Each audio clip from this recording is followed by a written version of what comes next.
ഇനി എന്തൊക്കെയാണ് ഫഹദ് കല്യാണിന്റെ അടുത്ത് പഠിച്ചെന്നുള്ളത് ചോദിക്കണം കേട്ടോ. ഉണ്ടാവല്ലോ, ഇതൊരു കൊടുക്കൽ വാങ്ങലാണ്. കല്യാണി എന്തായിരിക്കും ഫഹദ് പഠിച്ചിട്ടുണ്ടാവുക? ഞാൻ ഇവിടെ ചോദിച്ചു നോക്കാം. ഫഹദ് അത് ഫഹദ് തന്നെ ആൻസർ പറയാം. നമ്മുടെ അടുത്ത് എന്തെങ്കിലും അവരും കണ്ടുപിടിച്ചിട്ടുണ്ടായിരിക്കും. ഫഹദ് വരുന്നുണ്ട്, ഞാൻ ചോദിച്ചിട്ട് പറയാം. തീർച്ചയായിട്ടും അത് ഹെഡ്ലൈൻ ആയിട്ട് അല്ല, ഈ ഇപ്പം കല്യാണി പറഞ്ഞ പോലെ കല്യാണി തന്നെ വിശ്വസിക്കുകയാണ്, എനിക്ക് ഒന്നും കൂടെ ചെയ്യണമെന്ന് വിശ്വസിക്കുന്ന ഒരു ആക്ടറെ സംബന്ധിച്ച വലിയ കാര്യം തന്നെയാണ് അല്ലെ. നമ്മൾ എല്ലാവരും ചെയ്യണമെന്നില്ല. അത് കല്യാണി ചെയ്തത് ഒരു സിനിമയോടുള്ള പ്രിയം, ആ സിനിമയോടുള്ള ഒരു യാത്ര, അത് അത്ര ഇഷ്ടപ്പെടുന്നതാണ് കല്യാണി പറഞ്ഞത്. അത് കല്യാണിക്ക് ഒരു ബിഗ് സല്യൂട്ട് തന്നെയാണ് കേട്ടോ, ഒരു മാറ്റമില്ല. അങ്ങനെ ആരും അല്ല, എല്ലാവരും ചെയ്യണമെന്നില്ല. അതുകൊണ്ടാണ് അതൊരു വലിയ ലേണിംഗ് ആണ്. അതൊരു ലേണിംഗ് ആണ്. അത് കല്യാണിനെ സംബന്ധിച്ച് ബീങ് എ പ്രൊഫഷണൽ ആക്ടർ, ഒരു വേറൊരു ലൈക്ക് സീനിയർ അല്ലെങ്കിൽ ഒരു ഇൻക്രെഡിബിൾ ആക്ടറിന്റെ ഒരു സാധനം നമ്മൾ പഠിച്ചു എന്ന് പറയുന്ന ഒരു സാധനം ഉണ്ടല്ലോ, ഇതിന് ലൈഫ് ലോങ് കല്യാണിക്ക് അപ്ലൈ ചെയ്യാം. അതെ അതെ അതെ അതെ, അത് തന്നെയാണ് എൻ്റെ സത്യം. വിനയ് എന്താ പഠിച്ച?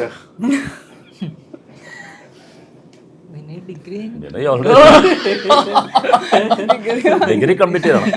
ഡിഗ്രി കംപ്ലീറ്റ് ചെയ്തിട്ടുണ്ട്. അരിയേഴ്സ് ഉണ്ടായിരുന്നോ? പിന്നെ FTI പോയി അല്ലേ? അതെയോ? കിട്ടിയ ആൻസർ കിട്ടിയോ? ഇല്ല, കിട്ടിയില്ല. തരുമോ? എന്താ പറഞ്ഞു കൊടുക്കുക. എന്ത് പഠിച്ചു നമ്മള് സിനിമയുടെ ഭാഗമായിട്ട്? എനിക്ക് തോന്നുന്നു ഫഹദ് ഞാനും വർക്ക് ചെയ്തിട്ടുണ്ട്. നമ്മൾ 4ാമത്തെ 5ാമത്തെ സിനിമ ഒരുമിച്ച്. എനിക്ക് ഭയങ്കര ലേണിംഗ് ഉണ്ടായത് അൽത്താഫിൻ്റെ അടുത്ത് നിന്നാണ്. കാര്യം അൽത്താഫും ഞാനും പ്രേമത്തിൽ ഒരുമിച്ച് വർക്ക് ചെയ്തിട്ടുണ്ടെങ്കിലും ഞങ്ങൾ ഒരുമിച്ച് ഉണ്ടായിരുന്നില്ല. ഞങ്ങളൊരു വല്ലപ്പോഴും എവിടെയെങ്കിലും വെച്ചിട്ട് ഹായ് ഹലോ മാത്രമേ ഉണ്ടായുള്ളൂ. അപ്പോൾ ഈ സിനിമയിൽ വർക്ക് ചെയ്തത് എനിക്ക് ഭയങ്കര ലേണിംഗ് ഉണ്ടായി.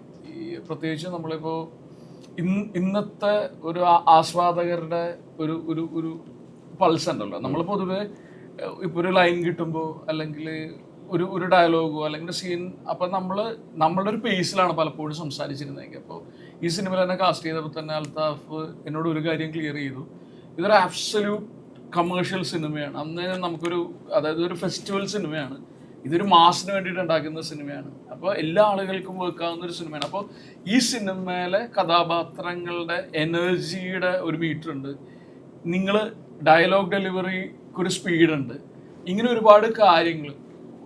കാര്യം ഇപ്പോഴത്തെ ഒരു ജനറേഷൻ അല്ലെങ്കിൽ ഇപ്പോഴത്തെ ആസ്വാദകരുടെ അറ്റൻഷൻ നമ്മൾ കണക്കിലെടുക്കേണ്ടതുണ്ട്. നമ്മളിപ്പോൾ റീലും പരിപാടിയിലൊക്കെ അറ്റൻഷൻ സ്പാൻ കുറവാണ് ആളുകൾക്ക്.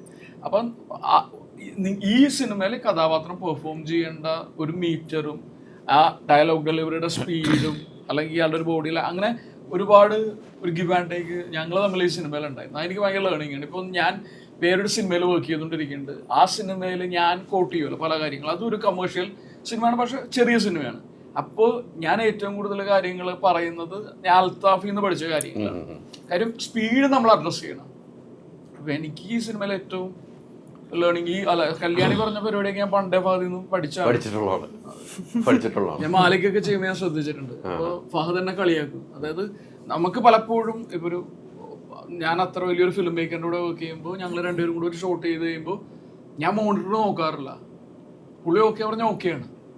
അപ്പോൾ ഫഹദ് തന്നെ കളിയാക്കിയപ്പോഴോ കളിയാക്കിയാട്ടോ, സീരിയസ് ആയിട്ടല്ല, തൻ്റെ ലെവൽ ഓഫ് കോൺഫിഡൻസ് എനിക്ക് വേണോടോ എന്നൊക്കെ പറഞ്ഞിട്ട് ഞാൻ പറഞ്ഞ് ഞാൻ ഫിലിം മേക്കറിന്റെ കോളിൽ നിൽക്കുകയാണ്. ഫിലിം മേക്കറിന് ഓക്കെ ആണെങ്കിൽ ഓക്കെ, പക്ഷെ അവിടെയും ഒരു ബെറ്റർമെന്റിനുള്ള പോസിബിലിറ്റി ഉണ്ട്. നമ്മൾ ഒരു പക്ഷേ നമുക്ക് ആത്മവിശ്വാസം ഇല്ലാത്തതുകൊണ്ടോ അങ്ങനെയൊക്കെ ആയിരിക്കാം. അപ്പൊ അത് ഞാൻ പണ്ടേ പഠിച്ച കാര്യമാണ്. ഈ സിനിമയിലെ ഏറ്റവും വലിയ ലേണിംഗ് എന്നെ സംബന്ധിച്ച് അൽത്താഫാണ് ഹീറോ. അങ്ങനെ നിൽക്കട്ടെ, വരുന്നുണ്ട് പല സിനിമകളും വരുന്നു. പക്ഷെ ഈ സിനിമയിൽ എനിക്ക് അറിയാൻ കഴിഞ്ഞത് താങ്കളുടെ കഥാപാത്രം പ്രേക്ഷകരുടെ ഉള്ളിലേക്ക് ശരിക്കും എത്തിച്ച ഒരു ഇടിച്ചു കയറും. എൻ്റെ അറിവ് കറക്റ്റാന്ന് തോന്നി. ഞാൻ ഇതിനെക്കുറിച്ച് പഠിച്ചപ്പോൾ അങ്ങനെ ഒരു കഥാപാത്രം കിട്ടുമ്പോൾ ഈ സിനിമയിലേക്ക് വന്നപ്പോൾ അൽത്താഫ് എന്ന ഒരു വ്യക്തി താങ്കൾ വിളിക്കുന്നു. എങ്ങനെയായിരുന്നു ആ ഒരു എന്താണ് അൽത്താഫുമായിട്ടുള്ള ബന്ധമാണോ? താങ്കളുടെ പേര് അനുരാജ് ഓബി എന്നാണ്.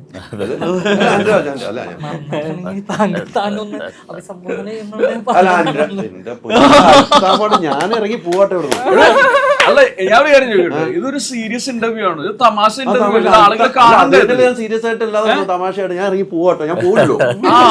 തമാശല്ലേ, സീരിയസ് ആവുള്ളൂ. അല്ല നിങ്ങൾ മാറിയ മനുഷ്യനാണ്, അപ്പൊ അത് ഞാൻ മാറിയിട്ടില്ല എന്നൊന്ന് പറയൂ, അപ്പൊ കുഴപ്പമുണ്ടാവല്ലോ അവർക്ക് എന്ന് ഞാൻ ഒന്ന് എടുത്തോട്ടെ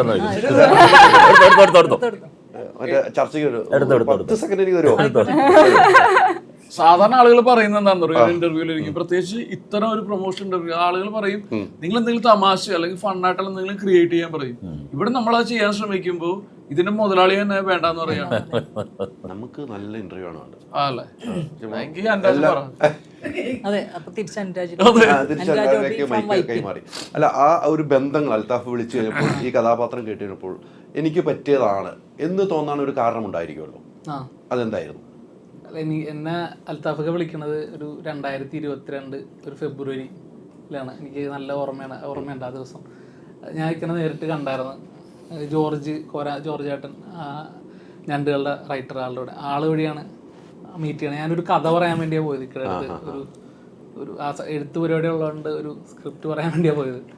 അങ്ങനെ കണ്ട് സംസാരിച്ച് കഴിഞ്ഞ് ഞാനിങ്ങനെ വെബ് സീരീസും പരിപാടിയൊക്കെ ചെയ്യുമായിരുന്നു. അപ്പോൾ അൽത്താഫൊക്കെ അത് കഴിഞ്ഞ് പിറ്റേ ദിവസം എൻ്റെ സീരീസ് ഇരുന്ന് കണ്ട്, എന്നിട്ട് എനിക്കൊരു വോയിസ് മെസ്സേജ് അയച്ച് ഞാനിങ്ങനെ വെബ് സീരീസ് കണ്ട് ഭയങ്കര രസമുണ്ട് പരിപാടി. എന്നിട്ട് എന്നെ വിളിച്ച് എൻ്റെ അടുത്ത് കുറേ നേരം സംസാരിച്ച്. അപ്പോൾ എൻ്റെ അടുത്ത് പറഞ്ഞു, ഇങ്ങനെ ഞാനൊരു പടം ചെയ്യുന്നുണ്ട്, അതിലൊരു ക്യാരക്ടർ ഉണ്ട്, അത് അനുരാജായിരിക്കും എൻ്റെ മനസ്സിലെന്ന് പറഞ്ഞ്. പിന്നെ അന്ന് തുടങ്ങി എനിക്ക് തോന്നുന്നത് ഞാൻ അൽത്താഫയുടെ കൂടെ തന്നെ ഉണ്ട്. ഈ ഫുൾ സ്ക്രിപ്റ്റ് എൻ്റെ അടുത്ത് പറഞ്ഞു തുടങ്ങി അൽത്താഫയുടെ കൂടെ തന്നെ ഉണ്ടായിരുന്നു.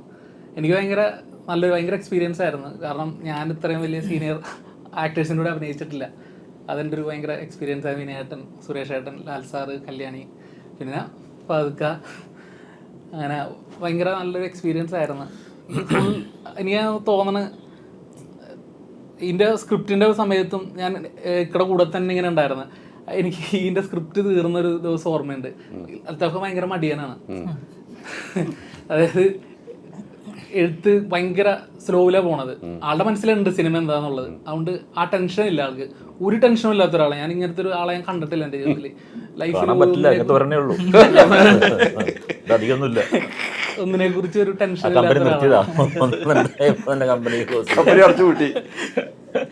ഇതിന്റെ സ്ക്രിപ്റ്റ് തീർന്നപ്പോൾ ആളെനിക്ക് അതിന്റെ പ്രിന്റ് എടുത്തിട്ട് എനിക്ക് ഫോട്ടോ അയച്ചിട്ട് അതിൻ്റെ കൂടെ എനിക്ക് പട്ടാഭിഷേകത്തിലെ ജയറാമിന്റെ മറ്റേ ഒരു ഇതയച്ചൊരു സ്റ്റിക്കർ അയച്ചെന്ന് ജയറാമിന്റെ. അത് അന്ന് എനിക്ക് ഭയങ്കര സന്തോഷം തോന്നി, ഈ സ്ക്രിപ്റ്റ് അങ്ങനെ തീർന്നല്ല എന്നുള്ളത്. അത് ഏകദേശം ഷൂട്ടിന് ഒരാഴ്ച മുമ്പല്ലേ അതാണ് തീർന്നത്.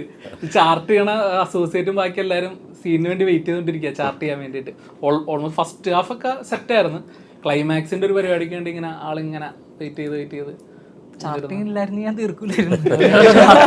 സാധനം ഉള്ളതുകൊണ്ട് മാത്രം തീർക്കില്ലായിരുന്നു. തീർത്ത പരിപാടി തലേദിവസം പൊളിക്കുകയും ചെയ്യാം.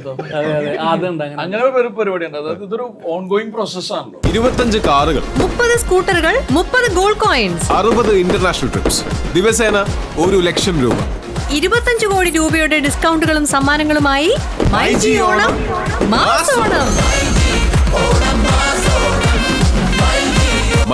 MyG future, experience the next. പൂവ് പോലൊരു പുട്ടുണ്ടേ അജ്മിയുടെ പുട്ടും. വിളമ്പാം നല്ല വിശേഷം. അജ്മി സ്റ്റീം മെയ്ഡ് പുട്ടുപൊടി.